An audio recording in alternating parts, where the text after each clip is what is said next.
Catholic association Sawantwadi हांच्या वतीन काळजांतान ह्या प्रोग्रामाक येवकार दिता। म्हज्या इश्टान गेली 2 म्हयने हो प्रोग्रामाची मांडावळ सुरू आसा। तुम्ही जायते फेसबुकाचेर, इंस्टाग्रामचेर, व्हॉट्सॲपार बी पळयला आसतले। जायत्या कंटेस्टंटांनी भाग घेतलो, तातल्यान थोडी निवडून काढली। ताचे उपरांत परतून एक फावट आनी एक रावंड जाले आनी ताचे उपरांत 15 मोलादीक मानकां जी हांगासर जजांनी मेळून वेंचून काडल्यात ती आज हांगासर लायव्ह परफॉर्मन्स करतली स्टेजीचेर आमच्या सगळ्यांच्या मुखार। तर एक फावट व्हडल्यान ताळयो सगळ्यां पासत, आमच्या 3 जजां पासत, तशेंच तुमी हांगा हाजीर आसलेल्या सगळ्यां पासत।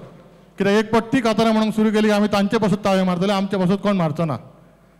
ओके, तर हांव रिक्वेस्ट करता कॅथोलिक असोसिएशनचे जे हांगासर सगळे मेंबर्स आसात, फावंडर मेंबर्स आनी जो कोण पदाधिकारी आहात तांकां रिक्वेस्ट करता मातशें तांच्यांनी मातशें येवचें म्हणून। तेच परी आमचे 3 जजीस, मानादीक जजीस हांगासर आसात, तांकां रिक्वेस्ट करता मातशें तांच्यांनी स्टेजीचेर येवचें। आमच्या प्रोग्रामाचें उद्घाटन जें आसता तें सुरवात आमी करुया।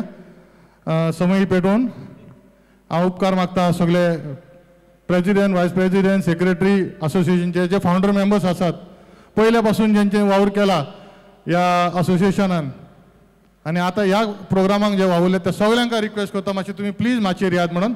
ऑल जजीस, all the members of Catholic Association, please come on stage, please.